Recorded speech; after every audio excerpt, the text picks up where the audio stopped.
Olá, seja bem-vindo mais uma vez aqui no nosso canal. Obrigado pela sua companhia.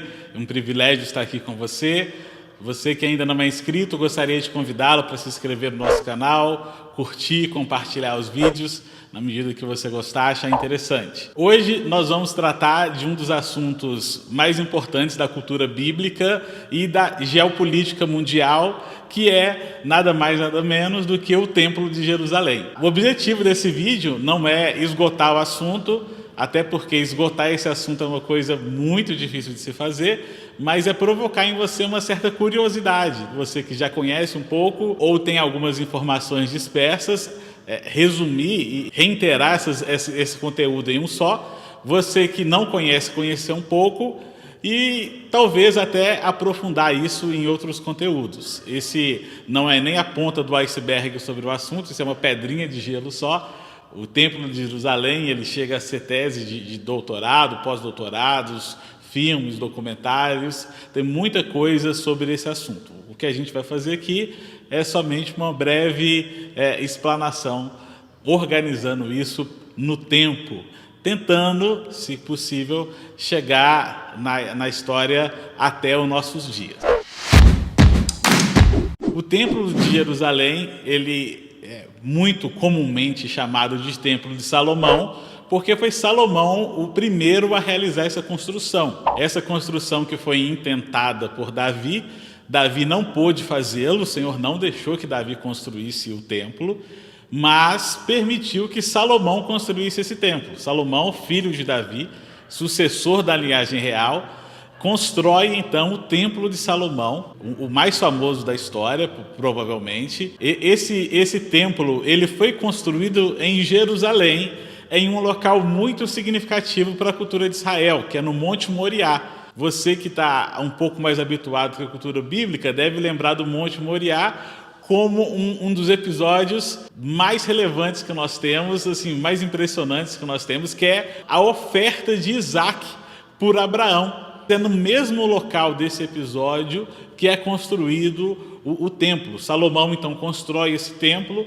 com uma obra e a arquitetura e a engenharia da época, e tudo aquilo ali de uma forma muito magnífica, muito esplendorosa, muito rica. Esse templo ele serve como um local de adoração, e aqui tem uma curiosidade importante que é, para o judeu, o sacrifício, o culto, o santo dos santos, tudo acontece ali no templo. Não se pode fazer isso em qualquer lugar, em qualquer ambiente. É necessário que haja o templo para isso acontecer. O Templo de Salomão ele continua por vários séculos, alguns séculos. Ele dura ali entre uns 400 anos mais ou menos, por causa da desobediência de Israel. O Senhor traz sobre Israel um juízo. Nós temos ali a invasão dos assírios, e nós temos a invasão da Babilônia. Quando a Babilônia chega até o reino no caso, Judá, porque Israel, nesse período da história, havia se dividido, a Babilônia destrói o templo, deporta a nobreza, a elite e a principal força de trabalho que havia em Israel para a Babilônia. Fica na terra somente ali os pobres e algumas pessoas, e os escombros do templo. Nessa tristeza ali do povo de Israel, o templo permanece assim por volta aí de uns 70 anos, que é a profecia que o Jeremias recebeu.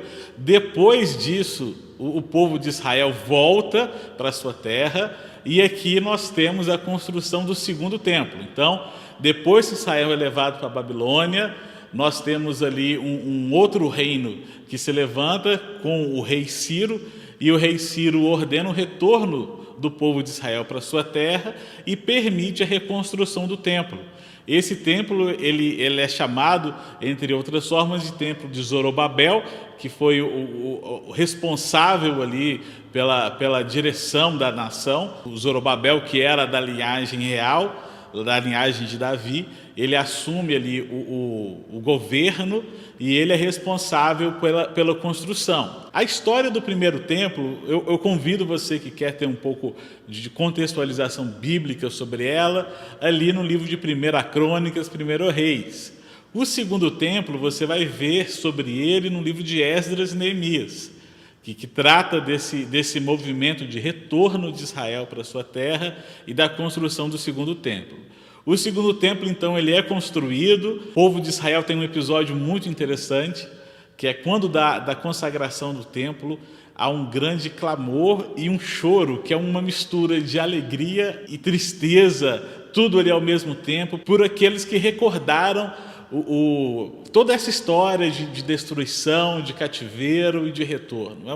É uma história muito interessante, vale muito a pena. Então, Zorobabel ele consegue construir o templo. Esse templo ele permanece por muito tempo, até que, já na cultura do Novo Testamento, o Herodes não constrói outro templo, ele reforma o templo. O Herodes ele aumenta a área do templo, ele faz alguns adendos, ele constrói um muro exterior ao templo. Tudo isso para dar uma outra cara ali para o templo, uma outra funcionalidade. O Herodes procurava apoio político, entre outras coisas, e ele faz isso. Para alguns, o que o Herodes fez foi uma profanação do templo, porque ele alterou o desenho original do templo. Ao aumentá-lo, ele altera ali o desenho original do templo, e isso para muitos é uma forma de profaná-lo. Entretanto, isso acontece, o templo se torna uma construção admirável, grandiosa, e ela serve novamente aos interesses do povo de Israel. Só voltando aqui um pouco, mais ou menos ali no período do cativeiro da Babilônia em diante, é que nós temos o surgimento das sinagogas. São locais da leitura da lei que foram criados justamente porque o templo não se fazia presente. Então o povo, os líderes da comunidade de Israel criaram as sinagogas, não como um local de sacrifício, mas como um local onde a lei pudesse ser lida e ensinada. Então, retomando que agora nós chegamos no Novo Testamento com esse templo reformado por Herodes, e esse templo ele recebe a contemporaneidade de Jesus. Jesus atravessa ali aquela construção. Nos sermões escatológicos de Jesus, nós temos a referência à destruição desse templo, que é quando os discípulos eles viram para Jesus e falam assim: olha que pedras, olha que construções. E realmente, se você assiste documentários ou se você tem a oportunidade de visitar os sítios arqueológicos e ver as construções e o tamanho daquelas pedras, realmente é algo muito grande, é algo muito esplendoroso, até mesmo para o nosso tempo. E essa construção ela permanece, mas a profecia de Jesus se cumpre mais ou menos não, ela se cumpre ali no ano de 70 da nossa era, quando o general Tito, ele, por causa de um levante que houve em Israel contra Roma, o general Tito vem e destrói o templo, destrói o muro, destrói tudo e acaba com aquela situação ali. Acontece o movimento da diáspora de Israel, e esse general ele deixa um pedaço do muro exterior. Esse pedaço do muro exterior que ele deixa em pé é para mostrar para Israel, para mostrar para todo mundo que chegasse ali naquela região o poderio de Roma, mostrar como que Roma, o que Roma faz aos seus inimigos.